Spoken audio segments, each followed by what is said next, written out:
पथ्य, रास्ते में बहता हुआ या भरा हुआ जल। काट्य, छोटी नहरों का जल। निप्य, तराई की नदियों का जल। कुल्य, बड़ी नहरों का जल। सरस्य, तालाब का जल। वेशंत, छोटे कुएं का जल, जो छोटे कुइयां होती है जो मरुस्थल में, उनको कुइया बोलते हैं। ताड़ाग, जलाशय का जल। हृदय, बड़ी झील का जल। सद्य, दलदल का जल, दलदल में भी जो जल होता है। धवन्या, मरुस्थल में जल। मरुस्थल में कोई पेचेस ऐसे हैं जहां पर जल होता है, उन जलों को आइडेंटिफाई किया गया तो वो मरुस्थल का जल हो गया। हेम जल, जो हिम या बर्फ के पिघलने से होता है। भौम जल, जो जंगल अनूप मतलब जो झाड़ियों के और उनके साथ में होता है। सारस जल, पहाड़ों की तलहटी या चट्टानों के बीच में जो रुका हुआ जल होता है, जिसकी औषधीय वैल्यू बहुत ज्यादा होती है। तो ये कुछ मैंने एग्जाम्पल बताए, ये बहुत लंबी लिस्ट है। ऋग्वेद और अथर्ववेद में हमें इसमें कई और नाम जोड़े जा सकते हैं। मैंने फॉर एग्जाम्पल कुछ लिए यहाँ पर, ताकि मैं केवल इस बात की ओर इंगित करना चाह रही हूँ कि कितना गहन, आप सोचिए, हर तरह के जल के बारे में।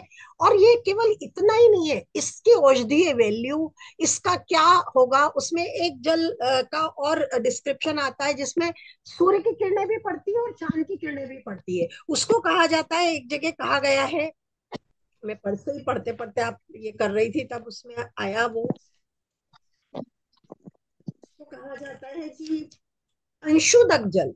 अंशुदक जल, उसमें अंशु की किरणें पड़ रही है, जिसमें सूर्य की किरणें भी पड़ती है और चंद्र की किरणें भी पड़ती है। वो जल अंशुदक हो जाता है और ये रसायन तुल्य हो जाता है और ये औषधि के रूप में काम आता है, और इससे कई सारे ट्रीटमेंट इन पानी से किए जाते हैं। तो कुल मिला के मतलब ये है कि जल के साथ में उनका तादाद में और उनका मेडिसिनल वैल्यू को देखना और उसको उस पैनी दृष्टि से देखना, वो कितना महत्वपूर्ण था कि उन्होंने जल का जो क्लासिफिकेशन किया वो कितना विशाल काय किया।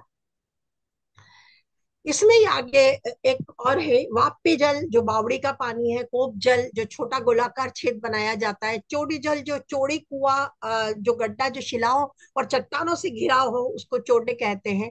पालवल, जो छोटा तालाब पल्लव, गर्मी में सूख जाता है लेकिन वर्षा में जल देता है, ये उस तरह का है। विकिर जल, जो नदी या जलाशय के पास रेतीली मिट्टी या रेती खोदने पर आता है। आप लोग कभी गया गए हो और वहां पे फल्गु नदी को देखा हो, तो फल्गु नदी बाहर नहीं दिखती है बहती हुई, लेकिन आप वहां पे रेत को खोदते हैं, थोड़ा सा उस नदी के ऊपर ही बैठे हैं रेत के ऊपर, लेकिन उस रेत को खोदेंगे तो पानी निकल।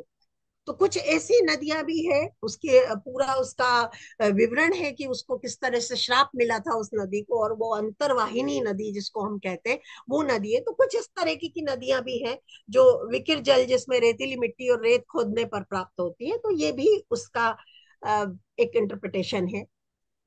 एक यहाँ पर और बहुत महत्वपूर्ण बात आती है जो वैदिक परंपरा में है, ये सारे आपको अथर्ववेद ऋग्वेद सभी में मिलती है, कि वैदिक परंपरा में जो जल का भौतिक स्वरूप है, जो फिजिकल उसका रूप है, वो नारायण है। अब नारायण कैसे है?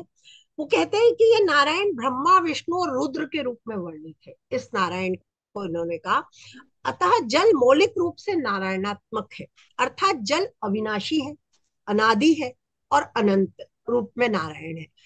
जब हम नासदीय सूक्त पढ़ते हैं तब हम ये कहते हैं कि इसके पहले भी को जल था, जल इस समय भी है और जल आने वाले समय भी रहेगा। इसलिए हम कहते हैं कि जल अविनाशी है, अनादि है और अनंत है। यही नारा सूक्त में भी इसको आगे कहते हैं। सोना नहीं है खाया क्यों देना। कहा इन्होंने, कहा इसको मतलब बिन जो बहुत तरह के प्रकारों के जो जल है उसको ऋग्वेद में आपह कहा गया, इसी को नाराह कहा गया, क्योंकि ये नर से उत्पन्न हुए हैं। चूंकि नर का मूल निवास जल है, हम जानते हैं विष्णु अपना आसन कहाँ लगाते हैं, जल में, अतः जल उनका निवास है। उस कमल पे बैठे हुए हैं, वहां पे कमल है और लक्ष्मी जी उनके चरण वो कर रही है, और निवास करने वाला जल में व्याप्त नर को नारायण कहा जाता है। इस तरह से ये जल जिसकी सृष्टि, जिससे सृष्टि की रचना हुई है, वो नारायण के रूप में प्रतिपादित किया गया ऋग्वेद में। और अगर इसी के हम वैज्ञानिक अर्थ को देखें तो कहा जाता है वह शक्ति या पदार्थ ये दोनों का तादाद में आप देखिए कि जो ऋग्वेद में कहा गया और जो वैज्ञानिक व्याख्या है इसकी, वह शक्ति या पदार्थ जो इस जगत की सृष्टि के पूर्व भी था, मौजूद था, सृष्टि काल में भी मौजूद रहता है, और सृष्टि का अंत हो जाने पर भी जो विद्यमान रहता है वह जल कहलाता है। जन्मात लय पर्यंत यत स्थितम तद जलम। मतलब जो हमेशा रहने वाला है वो जल है। इस तरह से हम देखते हैं कि हम इसकी व्याख्या इस तरह से कर सकते हैं कि ऋषियों ने इन नदियों के, इन समुद्र के, या इस धरा पर जिस भी रूप में हमें जल प्राप्त हो रहा है, उस जल को किस तरह से इंपॉर्टेंस प्रदान की है। और ये एक, मतलब नदियों के किनारे आने वाली सभ्यताएं, वो चाहे भारत की सभ्यता हो, चाहे ददला फरात की सभ्यता हो, चाहे यांगटी सिक्यांग की सभ्यता हो, सारी सभ्यताएं नदियों के किनारे पनपी। लेकिन आप एक विशिष्टता देखिए कि नदी के साथ में जो तादाद, या जो रिश्ता, या जो उसके प्रति हमारी भक्ति जो ऋषियों ने भारत में पैदा की, वो आपको दुनिया में कहीं नहीं मिलेगी। लेकिन आयरनी भी देखिए, यहीं पर सबसे मुश्किल बात भी आती है कि एक तरफ हम नदियों को पूजते हैं, हमारे सारे तीर्थ, नदी, तट, सरोवर उनके किनारे हैं, सारे कुंभ के मेले हमारे नदियों पर लगते हैं, लेकिन उन्हीं नदियों को पॉल्यूट करने का काम, उन्हीं नदियों में प्रदूषण, उन्हीं नदियों में हमारा सारा सीवेज का पानी, ये सब भी उसी के साथ जुड़ा हुआ है। तो चिंतन का विषय यही है कि जब हम उसको इतनी महत्ता प्रदान कर रहे हैं, वो हमारे रूप में, देवता के रूप में हमारे सामने है, वरुण देवता, हम जल के देवता को मानते हैं और वरुण का वास उसके अंदर मानते हैं, उसके बावजूद हम, ये कहाँ गड़बड़ हुई, ये किस समय ऐसा हुआ कि हमने नदी को एक कमोडिटी मान लिया, हमने उसको ये चीज मान ली कि वो हमारा उपभोग की वस्तु है, ना कि वो हमारे लिए पूजनीय है। ये एक गैप को आइडेंटिफाई करना, मुझे लगता है हमारा सबसे बड़ा काम होना चाहिए, कि वो उस दौर में हम फिर से अपनी जनमानस को लौटा पाए, जहां हम उसमें देवता, या हम उस, और मुझे नहीं लगता कि ये कोई धार्मिक उसके कारण इसको जोड़ा था, ये केवल हमारे ऋषियों का प्रकृति प्रेम था। वो ये जानते थे कि हमारा जनमानस इन देवताओं को डिपिक्ट करने के माध्यम से इन प्रकृति के आपादानों से जुड़ा रहेगा और इनको संरक्षण प्रदान करेगा। इसी के कारण उन्होंने देवताओं के साथ में इसका चरित्र जोड़ा और हमें ये कहा कि ये हमारे लिए क्यों इतने आवश्यक है। कालांतर में हम कहाँ भूले और हमने कहाँ गलतियां शुरू की, उसको अंडरलाइन करके इसको आगे बढ़ाने का काम हमें करना चाहिए, मुझे लगता है। ये सरस्वती नदी है, आप देख सकते हैं, मैंने इस मैप के माध्यम से यही बताने की चेष्टा की है कि हमारी वैदिक जो सरस्वती है, उसके किनारे हमने कितने बड़े बड़े नगरों की रचना की। और ये हमारी तो पहचान ही सरस्वती के साथ में, हम सिंधु सरस्वती की सभ्यता कहते हैं, लेकिन वैदिक सरस्वती जो ऋग्वेद की रचना हुई, वो इस सरस्वती के किनारे पड़ी हुई। और इसी से फिर हम आगे को बढ़े। दृश्य दृश्य जो जितना महाभारत का युद्ध होता है, वो दृश्यवती और ये वाली नदी, हमारी दोनों नदियों के, सरस्वती और दृश्यवती दोनों के बीच का हिस्सा है कुरुक्षेत्र वाला, जहां पर ये वार होता है, और इसके आगे फिर हम चलते जाते हैं। तो ये हमारे लिए एक बहुत इम्पोर्टेंट है, जो आज विलुप्त प्राय है, लेकिन जीआईएस मैपिंग के माध्यम से हम उसकी पूरी जो विलुप्त वाली रेखा है उसको हम देख पाते हैं, और हम कह पाते हैं कि ये कहाँ कहाँ से गुजरी और कैसे कैसे इसने भारत को भारत बनाने में बहुत बड़ा रोल अदा किया।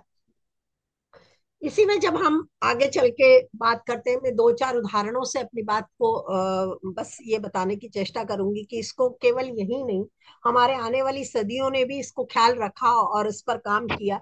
एक ये मानचित्र है जो इसी के सहयोग से मुझे मिला है, ये सिंधु नदी का एक मैप है, मतलब फोटो है, जहां पर आप देख पा रहे हैं कि ये जब सिंधु नदी इस तरह से बहती थी, और यहाँ कितना बड़ा ब्रिज है, ये उस समय का, ये 11वीं सेंचुरी के आसपास का फोटो है। और वहां पर ये कितनी बड़ी नावों के माध्यम से हमारा व्यापार होता था, और पूरा हम मेसोपोटामिया, दजला फरात वहां तक जुड़े हुए थे इंडस सिविलाइजेशन से। एक तरफ हम यांगटी से क्यांग चाइना मार्ग से जुड़े हुए थे, और दूसरा हम मेसोपोटामिया से जुड़े हुए थे। तो हमारे पास एक समृद्ध नदियों को और नावों को और उनको लेने वाली एक समृद्ध शास्त्र था और ज्ञान था हमें, कि हम किस तरह से इन नदियों पर को व्यापारिक रूप से भी हमने इसको दी। केवल हमने पूजा के रूप में ही ना लिया, देवता के रूप में, उनका व्यापारिक वृद्धि के रूप में भी उपयोग किया। इसी तरह आप ये, मैं इसका वो देना रह गया, ये सिंधु घाटी की सभ्यता में मिला हुआ चित्र है, जहाँ कुएं का चित्र है, जो कुआं मिला है। और इसके नीचे वाला आप चित्र देख पा रहे जिसमें पूरा सीवेज सिस्टम है। आपको आश्चर्य होगा, मतलब जब हम पढ़ते हैं पूरा अर्बन प्लानिंग, अर्बन डेवलपमेंट, कि कहीं भी आज भी हम इतना साइंटिफिक अर्बन प्लानिंग और सीवेज पैटर्न नहीं कर पाए जितना इंडस सिविलाइजेशन में और मोहनजोदड़ो और इनमें हमें मिलता है। इन उसमें और दोनों चीजें अभी जो खोज हुई राखी गढ़ी की, राखी गढ़ी में जो निकला उसमें 7 स्टेजेस में प्यूरिफाई हो रहा था। जो अर्बन इलाके, सॉरी, नदियों का जल जा रहा है,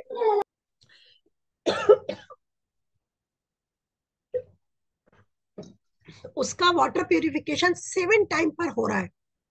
जो आप उसको देखेंगे राखी गढ़ी की खुदाई में, जो एक्सकेवेशन में अभी हमें मिले हैं। तो इस ज्ञान को वैदिक काल से लेकर हमारे एक्सकेवेशन में भी हम प्रूव कर सकते हैं कि किस तरह से। इसके बाद में आप राजस्थान की बावड़ियों को देख रहे हैं राइट हैंड साइड में, कि कितनी समृद्ध। और आप सोचिए कि रानियों ने और जो गायने थी वहां की, उन्होंने सबसे, अगर वहां पे राजस्थान के आज भी खड़े हैं तालाब, अनुपम मिश्र को या राजन सिंह जी को मैं याद ना करूं इस अवसर पर तो ये अन्याय होगा। उन्होंने हमें राजस्थान में किस तरह से वाटर को लेकर एक अवेयरनेस थी, और इतने कम वर्षा वाले इलाके में पानी के साथ उन्होंने जो व्यवहार किया, वो मुझे लगता है पूरी दुनिया को सीखना चाहिए। 2 सेंटीमीटर, कई बार 2 से 3 इंच वर्षा में वो साल भर पानी चलाते हैं, और कितना पानी के साथ उनका डिसिप्लिन है। उस डिसिप्लिन को अनुपम मिश्र अपनी आज भी खड़े हैं तालाब में बताते हैं, और किस तरह से ये बावड़ियों का निर्माण साइंटिफिक तरीके से किया गया। जब विज्ञान कहते हैं कि भारत में विज्ञान का शायद पदार्पण भी नहीं हुआ, आधुनिक उसमें कहा जाता है, लेकिन ये इतनी वैज्ञानिक रूप से बनी हुई बावड़ियां हैं। ये मोहनजोदड़ो में निकला हुआ स्नानागार है, कि किस तरह से वहां का पानी आकर और उस पूरे में यूज करते थे। इसके आगे एक और चित्र आप देख पाएंगे, ये पूरा काल्पनिक चित्र बनाया है कि किस तरह से, जो लेफ्ट साइड का है, कि किस तरह से इरिगेशन पैटर्न नदी के थ्रू था, कि चारों तरफ हम खेती करते थे, बीच में अर्बन प्लानिंग है हमारी, और वो हम पानी को किस तरह से यूटिलाइज करते थे। मतलब लैंड यूज का एक बेस्ट एग्जांपल है ये, वैसा बनाया हुआ चित्र है। ये पास वाला एक और चित्र जो राइट हैंड साइड पर है, वो चित्र है जो महल है राजस्थान का, वहां पर ये पानी किस तरह से प्रिजर्व किया गया है। हमने सारे किलों के पास देखा है कि वो दुर्ग होते थे, और दुर्ग के बाहर चारों ओर पानी की परिघी, परिघा जिसको कहते थे, वो मिलता था वहां। ऐसे ही ये चांद बावड़ी है, जो राइट साइड में आपको दिखेगी, बहुत फेमस है, सब लोग जानते हैं इसको। और ये ऊपर वाला एक चित्र है, ये मांडू में पानी की कैसे, रानी रूपमती का जो महल है मांडू में, उसमें पानी की किस तरह से व्यवस्था की गई। आज भी आप वहां पहुंचे, ऑटोमेटिक तरीके से वो स्नानागार तक, फाउंटेन तक पहुंचता है पानी, और ये वर्ष भर प्रिजर्व रहता है, और 3 जगह प्यूरिफाई होता है। और ये ड्रिंकिंग वाटर किस तरह से महल को जाता था, उसका एक बेस्ट एग्जाम्पल है, जो आज भी मतलब जिसको, जो खराब नहीं हुआ है, जिसमें आज भी उस तरह से काम होता है। कई कई जगह इसको बंद कर दिया गया है, लेकिन किसी समय जाके हम इसको देख सकते हैं कि कैसे ये काम करता था। तो ये कुछ एग्जाम्पल है कि हमने 11वीं सेंचुरी, 12वीं सेंचुरी, 17वीं सेंचुरी तक इसको आगे बढ़ाया। एक ये रानी की वाव है, जो हमारे नोट पर भी इंगित होती है। और रानी की वाव उदय मित्र रानी ने अपने पति की याद में बनाई, जिसे वर्ल्ड यूनेस्को लिस्ट में शामिल किया गया है। आप सोचिए इंजीनियरिंग का कितना, 17वीं सेंचुरी की रचना है। इंजीनियरिंग का अद्भुत नमूना है। आज तक कोई सोच नहीं पाया कि कितने लेवल पर इसमें पानी, मतलब पानी सबसे कम भी आएगा तो भी इस बावड़ी में रहेगा, और अगर अपर तक पहुंच जाता है तो भी ये बावड़ी भर जाएगी। और ये हर वक्त पूरे शहर में किस तरीके से पानी को डिस्ट्रीब्यूट करने का काम करेगा, ये एक अद्भुत इसमें एग्जाम्पल है। तो ये हम भी देखने लायक है हमारे लिए। तो कुल मिला के इन सब इन सब चित्रों को और ये बताने का माध्यम से मेरा बस यही प्रयास था कि हम इस बात को जाने कि हमारे ऋषियों ने जो कहा या जिस तरह से पानी की इंपॉर्टेंस को कहा, वो बहुत लंबे समय तक, मतलब 17वीं सेंचुरी तक वो लगातार कायम रहा। बीच का कुछ समय जब अंग्रेजों का हम पर आक्रमण हुआ और जो बात की चीजें हुई, उसमें कहीं कहानी हमारी गड़बड़ हुई, और उसके बाद हमने जो नए भारत की रचना शुरू की, तब हम शायद बहुत ज्यादा उपभोक्तावादी और उसमें पहुंचे। तब हमने शायद ये कद्र करना कम किया। लेकिन आप जैसे ग्रुप हैं, जो जल बिरादरी हैं और जो काम कर रही हैं, वो बहुत बड़ा हमें एक सांत्वना प्रदान करती हैं कि हम उस अपने पुरातन उद्भव को, उस पुरानी ग्लोरी को फिर से पा पाएंगे, और हम अपने जल, जितनी भी जलधाराएं हैं और नदियां हैं, उन सबको फिर से उस मूर्त रूप में प्राप्त कर पाएंगे और वो संरक्षण कर पाएंगे। आप सभी ने अवसर दिया और आप सभी ने ये इस विचार को साझा करने का मौका दिया। आप सभी का बहुत बहुत धन्यवाद। धन्यवाद। अगर आपके कोई प्रश्न हो या हम कोई चर्चा करना चाहें तो वो कर सकते हैं।